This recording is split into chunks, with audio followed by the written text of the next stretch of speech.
We finally have some movement in a case that I have been reporting on for years, and this case could finally address the constitutionality of states requiring law-abiding citizens exercising their Second Amendment right to keep and bear arms, and their requirement to have some type of permit, an owner's ID.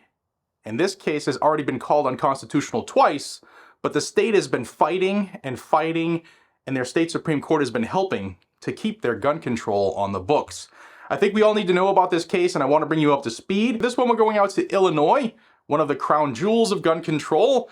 And Illinois has this thing called the FOID. It's the Firearms Owner Identification Card. And their law requires you to have your FOID on you all the time and where you have access to a gun.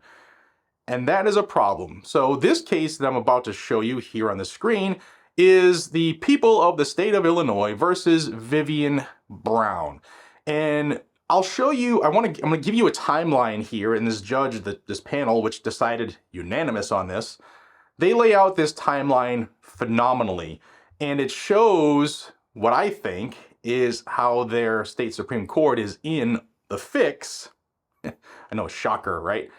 Trying to keep unconstitutional gun control.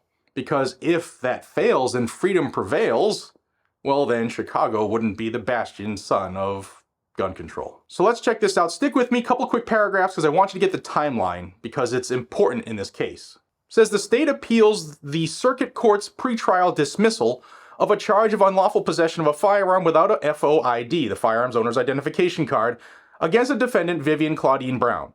The state has filed a motion for summary relief, arguing that the basis of the court's dismissal, that it was impossible for Brown to comply with the statute, is not one of the bases upon which a charge may be dismissed before trial.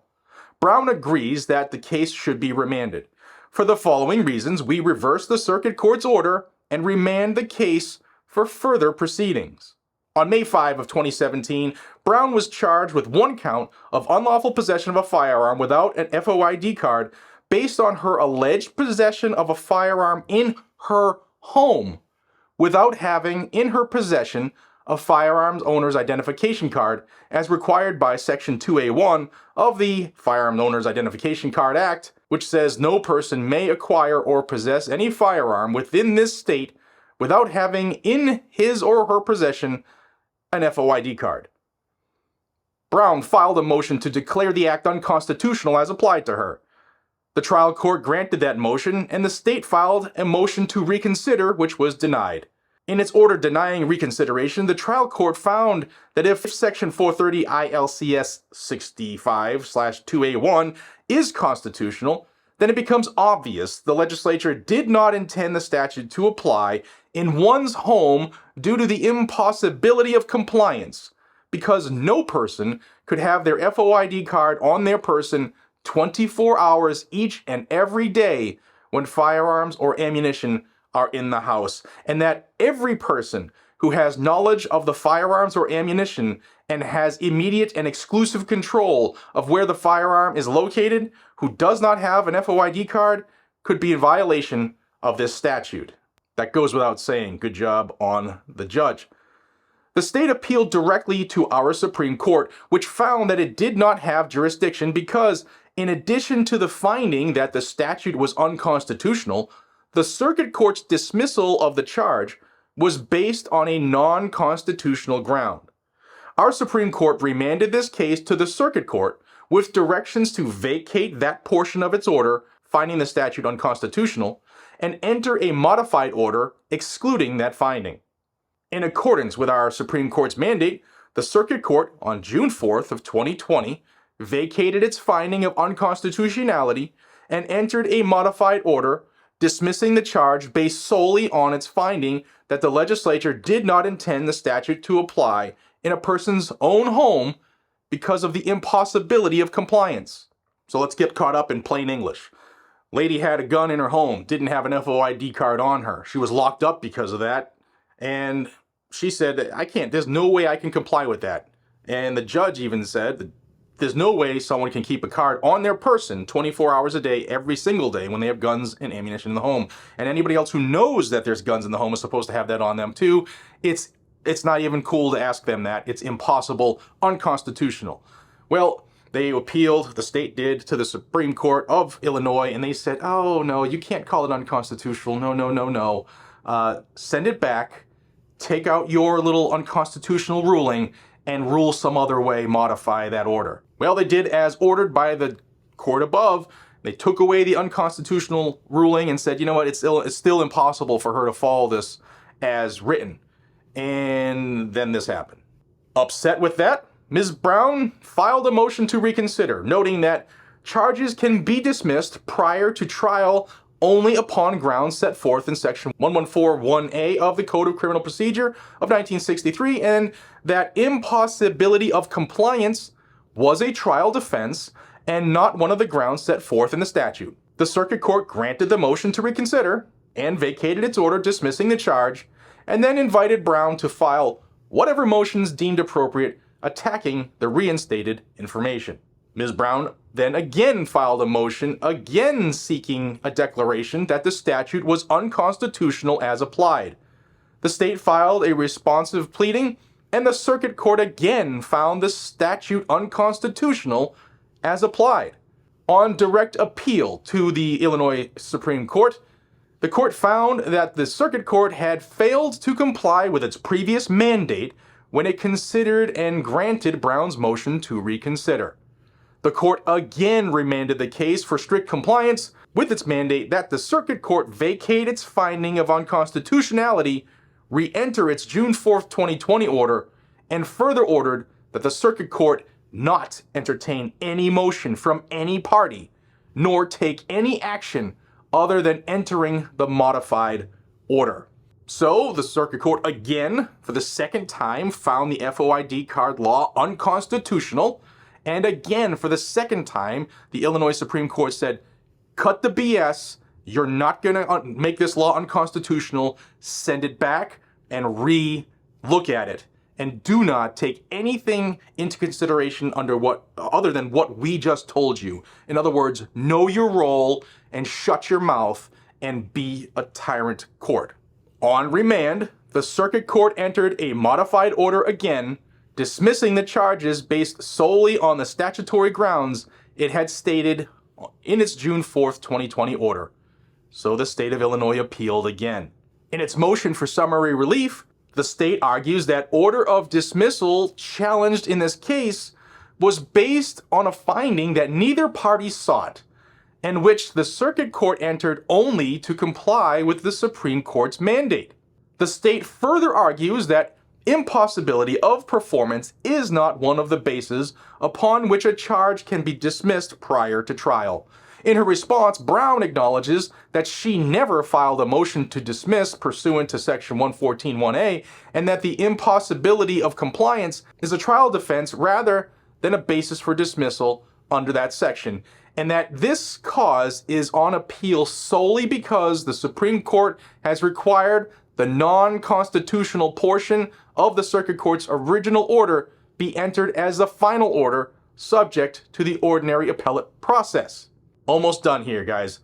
The Circuit Court has an inherent authority to dismiss charges against a defendant. 1, for any reasons set forth in Section 114(1)A, and 2, where the defendant has been deprived of due process. Or 3, where failure to dismiss the charges would result in a miscarriage of justice.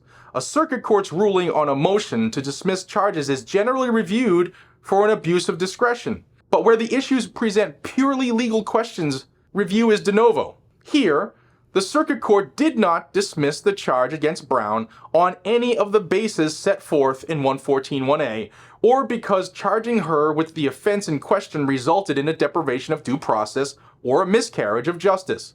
Instead, the court dismissed the charge based on its finding that the legislature could not have intended the statute to apply in a person's own home because it would be impossible for Brown or anyone else to comply. Impossibility of performance of a legally imposed duty is an affirmative defense which the defendant must raise at trial. Regardless of the standard of review applied, The circuit court erred in dismissing the charge against Brown. For the foregoing reason, and pursuant to the Illinois Supreme Court Rule 23C, we reverse the order of the Circuit Court of White County dismissing the charges against Brown, and we remand the cause for further proceedings. So, what do we have here? We have a court that has said this is unconstitutional. We have the state appealed, because states never like losing when it comes to gun control.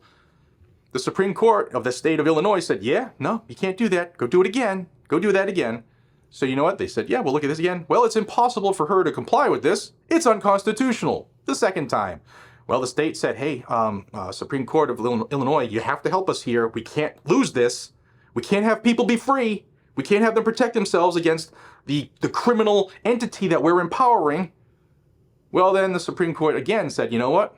Send it back, do what we said, and don't take anything else into consideration. Well, they dismissed it again, and here we are. It's being remanded. The case is active again.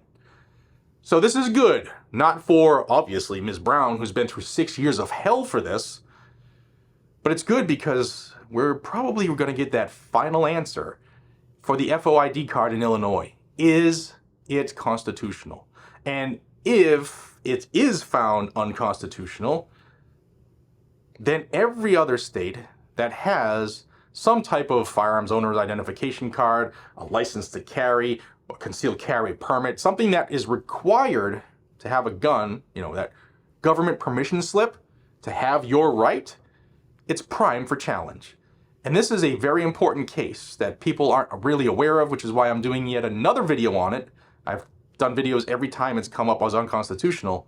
And I want to thank the Second Amendment Foundation. This is their case. They brought the case, they funded the case, and as I always say, support those who support you. Guys, SAF is killing it. They have been for a very long time. They have over 50 cases active right now, if I remember. Adam, Lauren, if I'm wrong, Alan, let me know. But over 50 cases active right now. Support those who support you. There's a link down below on how you can support Second Amendment Foundation if you choose to. And this is what happens when you donate money to these groups. They use donations and membership dues to fight the fight. Links are down below. I hope that you picked up what I was putting down. This is a big case. A lot is like teetering on this case nationwide, just like the teetering on those cases in California with Judge Benitez. Come on, Judge, let's go. We're waiting. As well as the Second Circuit with GOA's case, and there's 5 cases total on their post-Bruin response bill, the CCIA. So there's a lot going on. If you want to stay in the know, subscribe to this channel. Today, we're probably going to hear something from the Supreme Court as well. So subscribe, hit that bell icon, and turn the notification to all notifications. Let you know when I put out new content or go live. And I'm thankful that you have taken time from your day to watch this video. Thank you for your support. I appreciate you, and I'll see you on the next one. Take care.